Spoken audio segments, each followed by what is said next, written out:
بسم الله والحمد لله والصلاة والسلام على رسول الله. السلام عليكم ورحمة الله تعالى وبركاته. Riyadh Razazi welcome you all to the stories of the prophets. Today inshallah we are with excuse me, episode number 19, still with the story of Yusuf alayhi salam. I'll just give as usual a minute or two for more people to join. Alaykum assalam, Morkain, ahlan wa sahlan. أهلا وسهلا مرحبا بكم. Thank you for all joining. جزاكم الله خير. أهلا وسهلا نسيمة. Oh, she's back after a long time. No see. شهناز كبير وعليكم السلام. Nula Robe, those people on Facebook and those on Instagram. وعليكم السلام ورحمة الله وبركاته as well. Thank you for joining. Alhamdulillah. Allahumma لك الحمد. We're all doing great. I hope you're all doing great as well, inshallah. This is episode number 19 with the story of Yusuf alayhi salam. Yesterday was a preview, an intro. Today we're gonna, resume that preview or that intro, and then move on to the, inshallah, the gut of the story, bi'idhnillah. All right. So, mashallah, people are coming in strong today, mashallah. Should we start? Yeah, let's start. Bismillah. Yalla. Bismillah, alhamdulillah, wa salatu wassalam rasulillah. Assalamu alaikum one more time, wa rahmatullahi ta'ala wa barakatuh. Riyadh Razazi one more time. Welcoming you all to the stories of the prophets, nation builders. And today, inshaAllah ta'ala, is with the story, again, lessons from the story of Yusuf alayhi salam. As we, we talked about Lot, Ibrahim, Lot, Yaqub and Ishaq, and then we move to the story of Yusuf alayhi salam. Yesterday, my brothers and sisters, I gave about 10 hardships that we learned from the story of Yusuf alayhi salam. 10 types of hardships Yusuf alayhi salam had to go through. All right, yalla bismillah. Tell me, I gave you guys yesterday 10 types of hardships. I need to know if you people been, paying attention, taking notes. So who can start? Shoot, yalla, bismillah. Tell me the 10 types of hardships. I mentioned 10, types of hardships that Yusuf alayhi salam had to go to. So the hardship of prison, okay. The hardship of hatred from his family and envy. All right, that's number 2. So 2 so far. How many more? Leaving the family, leaving the family, that's number 3. What else? Revenge through the well, yes. 5. Slavery, yes. Slavery, throwing the well, slavery, yes. What else? Yalla, all of you, mashallah. Hardship of power, mashallah, that's a good one, yes. Yeah, we mentioned prison, Nawal, already. Power, yes, power, hardship of power. What else? Facebook. Good, Shazia. Lust and temptation, very good. Lust and temptation, that's a very, very big, tough hardship to go through. Being a minister, that's in itself, yeah, that's the power. Naam. Forgiveness, power and prosperity. Forgiveness is a very big hardship now to go through. Naam. Contradictory, Arif, mashallah alayk. Arif has been taking notes. Contradictory, yes, it goes through from one up to a high, to an up to an high. Being accused in his chastity, being accused on his chastity, on his honor, that's another mihna, that's another mihna, or another hardship that he had to go through, alayhi salatu wassalam. So let me repeat them to you, inshallah, for those of you who just joined maybe or were not there yesterday. Let me repeat the 10 types of hardship that Yusuf alayhi salam had to go through. We talked about the hatred and envy from his family. His family, his brothers, plotting, malicious actions against him. His family, leaving his family. And how old was he when he left his family? I said the historians, they say, Mufassirin, they said 12 years old. Around 12 years old, that's when he left his family. Number 3, when he was thrown in the well. It was not the well actually. When he was thrown in that pit, because in Arabic it's called al-yam, and there's a difference between yam and between bi'r in Arabic. You know, in English they just say well, but in Arabic there's a difference between the two. So he was thrown into the al-yam, and yam is deeper and darker, you know, than the bi'r. So that's number 3. Number 4, slavery. In its, you know, when he was a slave and a servant. Number 5, the temptation and lust, you know, from the women, from the wife of the minister of Egypt. Those women who cut their hands, who tried to seduce him. That's a very tough hardship. There's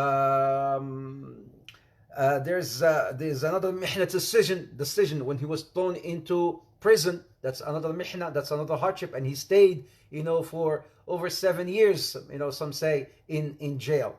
The honor, when he was accused in his honor, falsely accused in his honor. Mihnat al-Rakha, you know, when power and prosperity, you know, when he had power, you know, when he became the minister himself, he had money, he had wealth. And also the mihna, or the trial or hardship of al-afu, forgiveness.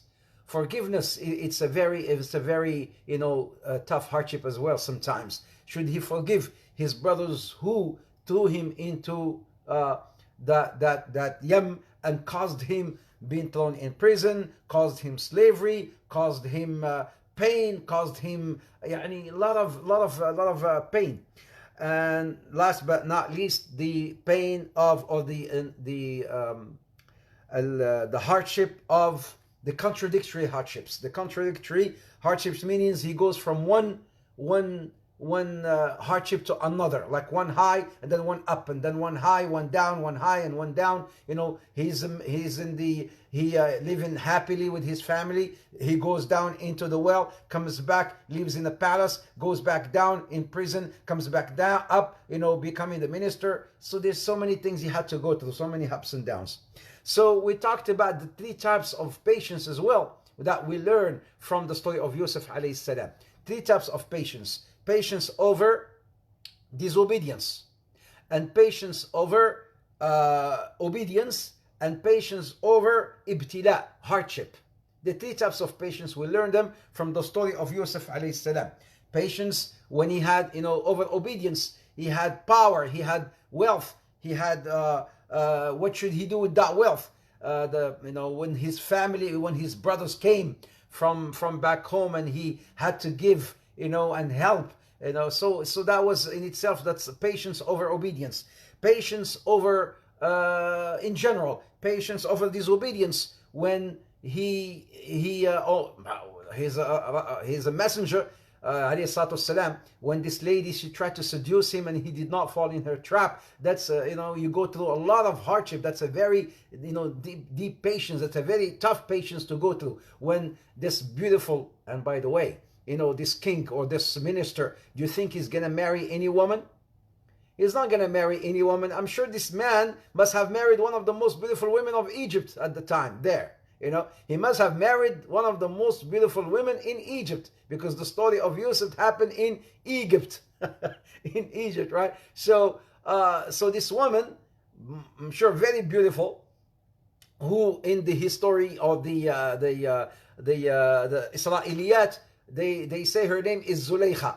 You know, they say her name is Zulaykha. That's her name, who, you know, later on happened to be in some stories from the Israeliyat, from Bani Israel. They say that she became more she religious. She believed in the message of Yusuf alayhi salam, and then she married Yusuf alayhi salam. You know, but this is also only from the Israeliyat. Whether she married him or not, Allahu ta'ala a'lam. You know, it was said in this, I remember the saying, you know, I learned this in Morocco when I was taking my Islamic studies. Yusuf alayhi salam, after he married her. But again, this is nothing, you know, sound or authentic from our hadith. It is from the Israeliyat, that Yusuf, you know, he told his wife, you know, Zulaykha, who used to love him, so she still loves him. She's the one who tries to seduce him, but she became so much, mashallah, religious, into the deen, into the love of Allah Azza wa Jal.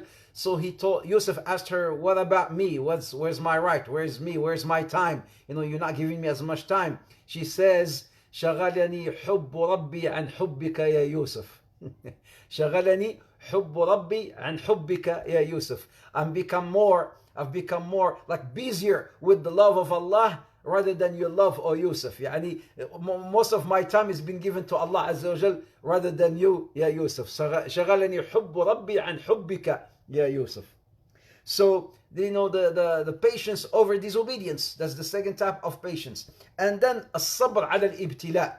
The third type of patience is patience over trial, patience over tribulation, patience over adversity. It's one of the toughest the toughest type of patience. When he was thrown in jail, when he was thrown in jail, that's a very tough patience. So let me ask you some more questions, brothers and sisters. Which patience would be more beloved to Allah Azza wa Jal? Whose patience will be more beloved to Allah? Let me ask you. Is it patience when he was thrown in jail? Or the patience that he had to go through, from bearing that wife, that minister, that wife, was trying to seduce him, over and over, and the women. So which patience was, tougher for him? Or which patience was, in fact, more beloved to Allah subhanahu wa ta'ala? As-sabr ala sijn, being patient when he was thrown in jail, or his patience over the fitna, على فتنة العزيز, the trial of Al-Aziz, the wife of Al-Aziz.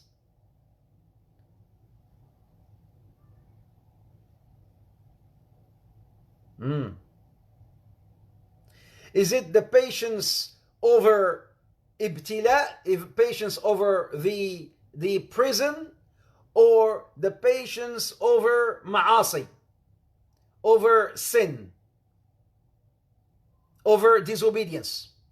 So we have one patient over, al-ibtila, patience over a trial, because that patience, over a trial is, been thrown in jail, is over trial, versus the patience over disobedience.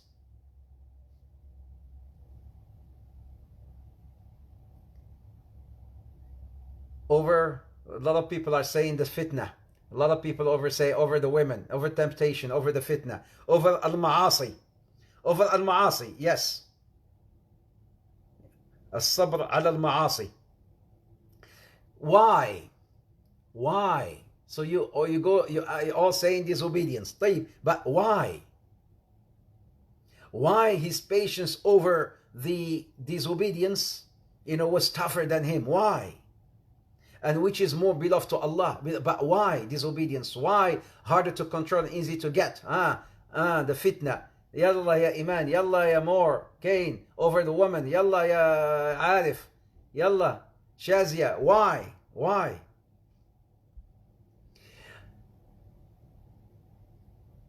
Patience over tribulation versus that patience over that, the fitna. The fitna. Easier to fall into fitna, yet you control it.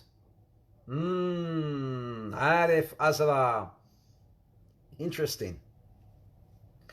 الصبر على المعاصي اختياري. Listen to this. Love the restraint. Listen to what I'm saying here. Listen. The one who resists. Absolutely. Okay. Footsteps of shade. Listen. الصبر على المعاصي اختياري. What does that mean? Patience over disobedience, it's voluntary. It's by choice, right? He had the choice to commit that sin with that woman. It's his choice. But he restrained himself. He controlled himself. Whereas the other patients, he had no control of. right? The patience to be thrown, in jail, he had no control of, but he was thrown in jail. He has no other choice. But the other one, he had more choice. I have a choice, but he restrained his choice. He stepped on his soul. He stepped on the back of shaitan. He stepped on ma'asi. He did not commit. Whereas Yusuf was really handsome, very young. If you were to look at all the characteristics, he could have done it easily. Very young, energetic, powerful, a stranger. Nobody knows him. If he was to do it, who knows him? He's a stranger in the land of nobody, and nobody knows him. And also this woman, she's also very beautiful. Number 5, he could have married her, and he could have become himself the minister of Egypt. He had so many choices that actually are more, if you were to look at it, more in favor of committing that ma'siyah, that sin. But he restrained himself. So that type of patience is definitely tougher and harder and more beloved to Allah subhanahu wa ta'ala. صبر يوسف على السجن أم صبره على البئر. Alright, which one is tougher? Which one is more beloved to Allah, for instance? Is it the patience when he was thrown in jail, or patience when he was thrown in the well? Because when he was thrown in well, he had to go through patience as well. He was 12 years old in that well, that pit, shirtless and scared and terrified. So which patience is tougher for him? Which patience is more beloved to him? Let me rephrase the question. Which patience is more beloved to Yusuf? Being thrown in jail or being thrown in that pit, that well? Yalla. When he was thrown in the well. Shazia said the well. Who agrees with Shazia? And who agrees with Layla? Layla also says the well. How about you guys on Facebook? Sisters and brothers on Instagram. The well. Arif said the well. Khadija said prison. Baraka Hart said prison. And Moore Kane said the yam. MashaAllah ala Moore Kane. She said the yam. I like that. Instead of the well, the yam. I like that. So I have about 3 people. Saying prison. 4 people saying 4 people saying prison, and I have only about 3 saying 4 saying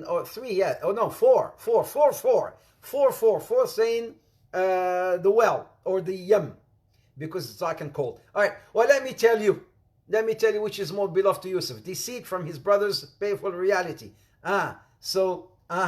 Deceit from his brothers and painful reality. طيب, it's all good. But I'll give you the answer from Yusuf alayhi salam as well, himself, when he says, رب السجن أحب إلي مما يدعونني إليه وإن لم تكشف عني كيدهن أصب إليهن وأكن من الخاسرين.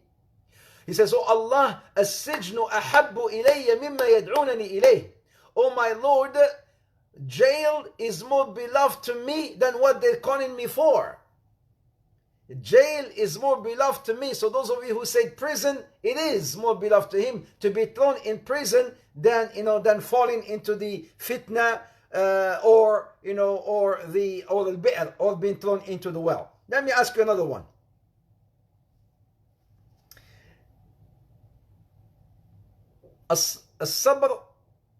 الصبر, patience when he had wealth, when he had power, or patience with the fitna of the trial of Al-Aziz. The fitna of Al-Aziz. The fitna of the wife of Al-Aziz. Or the fitna, the trial of power and prosperity. Which is tougher? Which is tougher? Which is harder? Which is more beloved? Patience when you have wealth and prosperity, or patience when you go into the temptation, the fitna of Al-Aziz?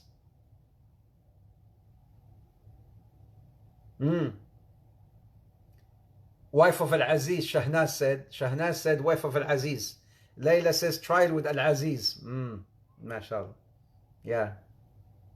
The trial of Al-Aziz, because that's beyond him. He had no choice, right? Fitnat al-mal, the power, it is a fitna, like I said yesterday when the Prophet Muhammad ﷺ says, عَجَبًا لِأَمْرِ الْمُؤْمِنِ, how wonderful are the affairs of the mu'min. All when he's faced with something good, he shows praiseworthiness, he shows thankfulness, and something good happens off of it from him. And then if he is faced with something bad, he shows patience and perseverance, and something good will come off of it for him. Whether he's faced by something that is good or he's faced by something that is not good, the believer is always a winner. So na'am, when power in itself, wealth in itself is a fitna, is a trial from Allah subhanahu wa ta'ala, and you need lots of patience. But then you have the fitna al-Aziz. The fitna of Al-Aziz is a really tough one. The fitna of women, of that very beautiful one. Not only that beautiful woman, plus the other women. I will tell you about that story of these other women, not only one, not only two. Imagine, all these women, they all want a piece of you. Yusuf, yo. Pampering Yusuf. We're pampering him. Yo, Joseph, Joe. The trial, na'am. The trial, so as you understand, it's a tougher type of trial.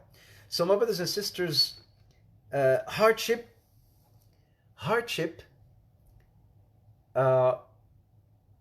really, when you go to the hardship, let me share something deep from my heart to you. When you go to the hardship, it is, subhanAllah, something that from inside it makes you soft and makes you want to be close to Allah Azza wa Jal. Going through hardships softens you. Or sometimes it hardens you in life because you learn more lessons from life. But in terms of you as a human being, I'm talking about the midst, during the hardship. Not outside of the hardship. Outside of the hardship, yeah, you may become hard because you learned so much from your hardship. But during the hardship, when you lost your job, or you go into divorce, you lost a loved one, people who deceived you, you go into deception, or during that moment, you become soft. Because you're hurt, and your heart becomes softer, and in that midst of that, of the fact that you're going through that hardship, subhanallah, you want to become closer to Allah. You want to pray, you want to make dua, you want to go to the masjid, you want to make qiyam al-layl. Why? Because you're going through that hardship. You've been thrown in jail. Oh, I'm thrown in jail. I'm soft, I'm heartbroken. You want to pray more. Isn't it? Makes sense, right? And during these hardships, and sisters and brothers, yes, blessing in disguise, mashallah. Hardships are blessing in disguise. I like that. Hardships are blessings in disguise. During this hardship, during this distress, my brothers and sisters, and during this adversity, you need to perform a ibadah. Because you have no other choice other than performing that ibadah. And that ibadah is called patience. Right? That ibadah is called patience. So during hardship or adversity or distress,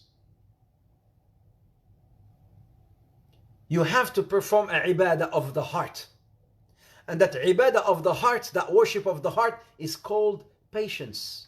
and perseverance. You have no other choice than being patient. And of course, along with patience, you're going to pray more, you're going to make dua more. As Allah subhanahu wa ta'ala says in Surah Yunus,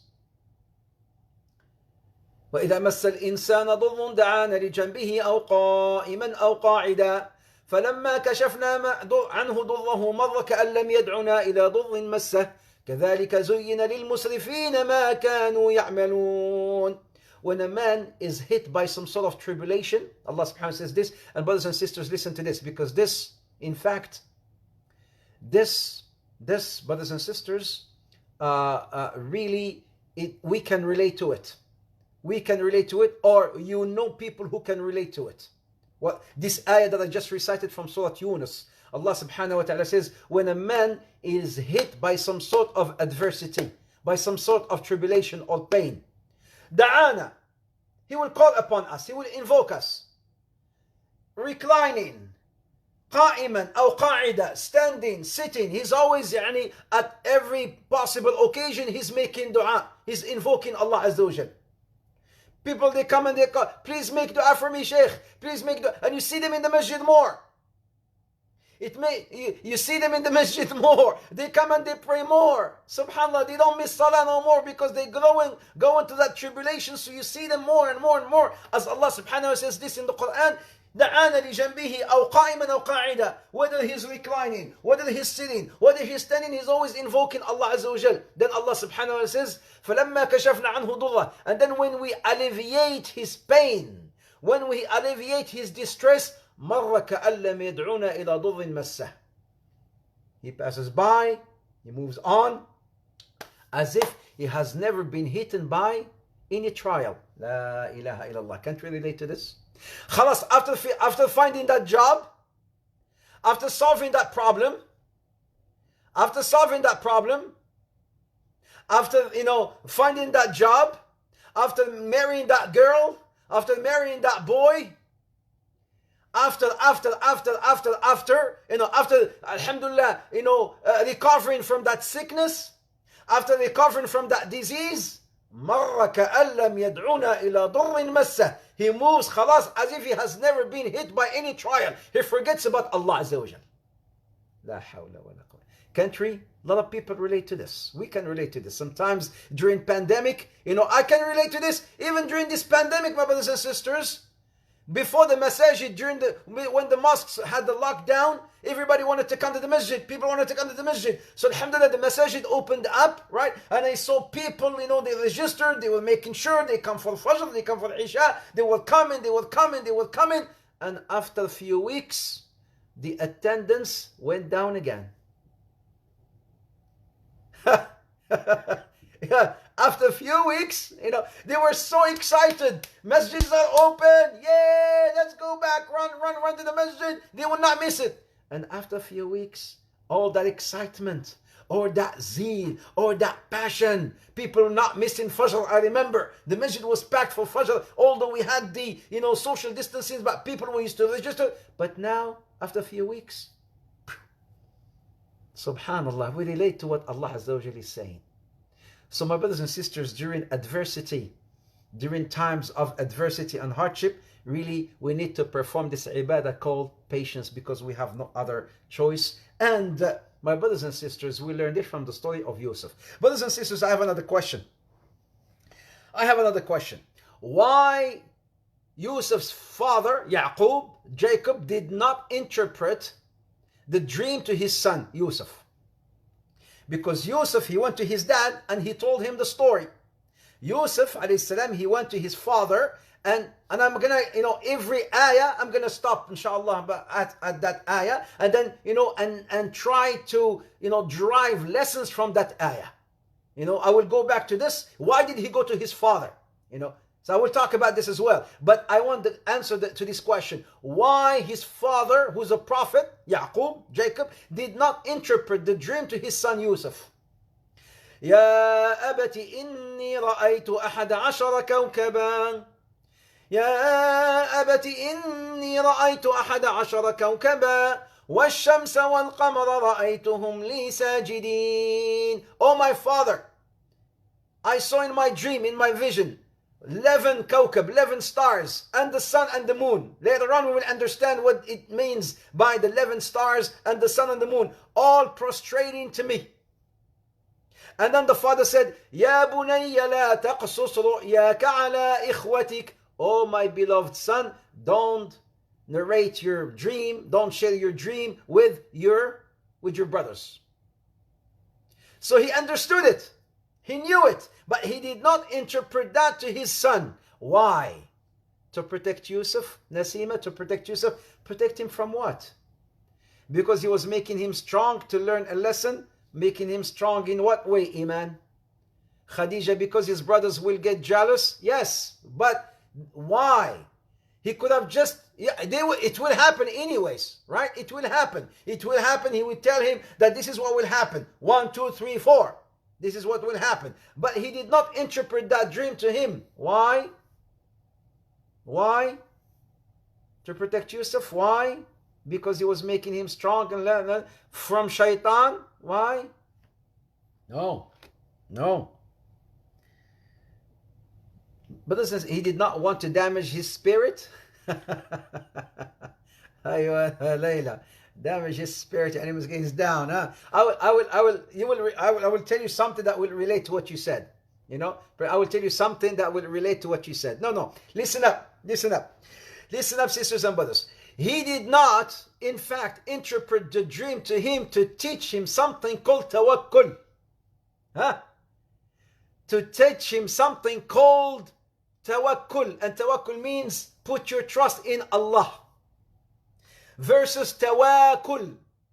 There's a difference in Arabic, between tawakkul and tawakkul. Tawakkul means dependency.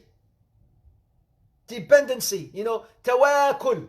I depend on so and so, you know, going to work and bringing food to me. Or I make tawakkul. I'm gonna sit here and then wait for Allah to provide for me, because Allah is the provider. So I'm gonna sit home to wait for Allah to provide for me. Right? So, no, in fact, that is called tawakkul. That is not tawakkul. Tawakkul is when you go and seek the means, but put your trust in the Lord of the means, in Allah subhanahu wa ta'ala. So he wants to teach him at tawakkul. He wants to teach him, you know, to put his trust in Allah azza wa jal. Use the means. Use the means and put your trust in Allah. He did not translate, or he did not interpret the dream to him, not to make him think, okay, this is what happened. I'm just going to wait for it to happen. I'm just gonna wait for them to throw me in jail. I'm gonna wait for them to throw me in the pit. I'm gonna wait for them to do this. I'm gonna just. It meant to happen, right? It meant to happen. So a lot of people say this today. Oh, it meant to happen. Naam, it meant to happen. But that does not mean that you should sit and wait for things to happen. La, right? You have to do your bit. Jazakallah khair. Naam, exactly. So this is what I'm saying here. His father wanted to teach him the concept of putting your trust in Allah subhanahu wa ta'ala. Right? Brothers and sisters, a beautiful note here. Just a beautiful side note. Yusuf alayhi salam, he says, he went to his father, just like Ibrahim alayhi salam, went to his father and he says, Ya abati, إني رأيت 11 كوكبا والشمس والقمر رأيتهم ساجدين يا أبت إني رأيت 11 كوكبا يا أبت إني رأيت 11 كوكبا والشمس والقمر رأيتهم لي ساجدين. The father replies, يا بني يا بني يا بني يا بني يا بني لا تقصص رؤياك على إخوتك فيكيدوا لك كيدا إن الشيطان للإنسان عدو مبين. The father calls his son. The son calls his father. يا أبتي يا أبتي. And that's the son calling his father. And then the father calls back his son. Ya bunay. I have goosebumps. Ya bunay. Ya abati. Ya bunay. يا أبت يا بني يا أبت إني رأيت 11 كوكبا والشمس والقمر رأيتهم لي ساجدين. يا بني. Remember Ibrahim with his father. يا أبتي يا أبتي. But his father did not reply يا بني. But then Ismail, when his father, saw that dream, Ibrahim, when he saw that dream slaughtering, يا بني إني رأيت في المنام إني أرى في المنام أني أذبحك. يا بني, oh my beloved son, I saw in my dream that I am slaughtering you. يا بني إني أرى في المنام أني أذبحك فانظر ماذا ترى. قال يا أبت افعل ما تؤمر ستجدني إن شاء الله من الصابرين. One more time. A father calling his son يا بني, oh my beloved son, and the son calling his father, oh my beloved father. So is Yusuf with his father Yaqub. He goes to his dad calling him, oh my beloved father. Because in Arabic you just can say, oh Abi, Abu in Urdu, Abi, right, in Arabic. But here he says Abati. In Arabic we say Ibni, my son. But here he says Ya Bunay, in a tasghir form, belittling form, to show more care, to show more gentleness, and to show more love. It shows the type of relationship happening between Yusuf and his father Yaqub alayhim as-salam.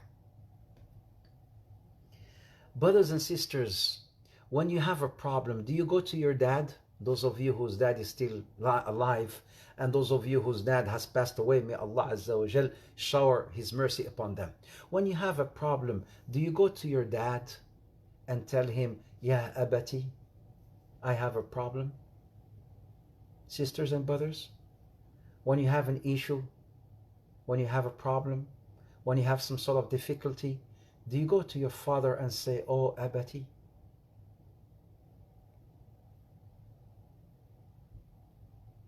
No? You don't? Yes?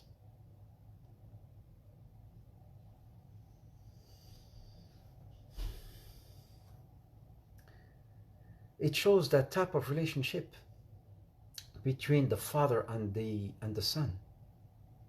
And it also shows how caring the father was. How caring the father was. MashaAllah, Iman. Naam. MashaAllah. Some people, naam, MashaAllah. It shows, also hikmat of the father. Because when your father shows wisdom, you're going to go to him more. But sometimes it could be that the father is so busy out of this world. He doesn't give time for his children. It could be that sometimes fathers are so busy with the world, lacking, precious time, valuable time with, his children. Because his main concern is just about money. Or it could be that the problem is from the child, from the son, from the daughter. Not giving the father a chance to come forth. Right? It could be both. You don't talk to him. Maybe you're not giving him a chance. Yes, your father, today my daughter, she was a little upset. And her mom got upset as well. Had you people taught me, French, I could make more money. I could work. I have better jobs, because when you speak French and English, in Canada, you you have better, you have better opportunities and whatnot. But then, it's okay. But then the mom got also upset. We sent you to France. We hired, French teachers that were teaching you, tutors, we spent money on them and stuff, So we did a lot of things from us. So sometimes kids don't see what the parents are doing. And my sisters and brothers, the parents can only do so much, right? They can only do what they know. And they can only do what they, sometimes their ability and beyond and more of their abilities and capabilities.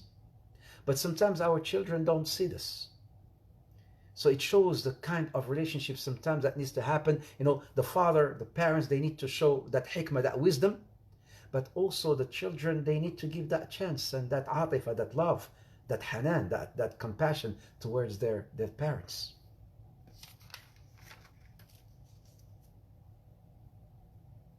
And also we see the father doing something amazing when his son.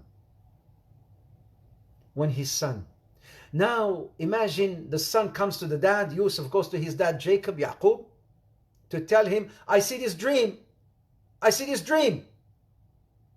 Dad, I'm confused. And the father says, oh my son, don't share your dream with your brothers, with your siblings. Does that solve the problem for Yusuf? No, it does not solve the problem for Yusuf. Yusuf now is still thinking, maybe he's more scared. What does that mean? The father does not does not interpret the dream, but he only tells him, oh, my son, don't share your dream with your children, with your siblings, with your brothers. Why? But what would the father do after that? Oh, the father will do something amazing after that. The father, Yaqub, he will do something amazing after that. Yes, he would tell him about shaitan. He would tell him not to share, the dream, and he will, relate that to the shaitan. Why shaitan? That's number one. Number two, he will come up, his father, because he knows his son now, he's scared, he's confused, but he will do something to comfort him. He will do something to comfort him, and he will do something to give him some reassurance. The father, he will do something to give that reassurance for his son. What is that?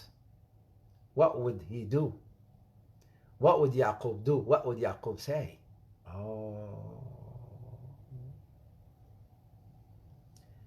there's more. Because tomorrow, inshaAllah ta'ala, we will officially start with Surah Yusuf, inshaAllah. Hey, this is a hardship for you. This is a hardship for you, right? The contradictory patience. I'm taking you up, I'm taking you down, I'm taking you up, I'm taking you down, I'm taking you up, I'm taking you down. It's a hardship for you. It's a roller coaster, up and down. What's going to happen? We haven't even started, but tomorrow, inshallah ta'ala, we'll officially start. Tomorrow, inshallah, we'll officially start with tafsir of Surah Yusuf, inshallah ta'ala, going with Yusuf alayhi salam. These have been just, little previews and introduction. 2 sessions just on introduction on the story of Yusuf alayhi salam, right? 2 introductions of almost, 45 minutes each, yesterday and today, only talking about the introduction of the story of Yusuf. And tomorrow, inshallah ta'ala, we'll officially start that, inshallah ta'ala. Right? Tomorrow, inshallah, we will start with that, bi'idhnillah. So, those of you who've come in late, you're very late. We're done. Jazakumullah khair, brothers and sisters. What is the difference between ego and nafs? Ego is the nafs. Ego, it is the nafs in Arabic. Right? In Arabic, you just call it, nafs. But it's in English, it's called the ego. Right? May Allah Azza wa Jal bless you, sisters and brothers. May Allah Azza wa Jal bless you. Jazakumullah khair. Barakallahu fikum. Hayakumullah. Those of you on Instagram, those of you on Facebook, may Allah bless you all. Jazakumullah khair. Those of you on Instagram, barakallahu fikum. May Allah Azza wa Jal bless you, and may Allah Azza wa Jal and bless you and reward you. Barakallahu fikum. Hayakumullah. I hope to see you all tomorrow, inshaAllah ta'ala. Barakallahu fikum. Alrighty? Jazakumullah khair. Assalamu alaikum wa rahmatullah. Facebook. Jazakumullah khair. Barakallahu. Assalamu alaikum.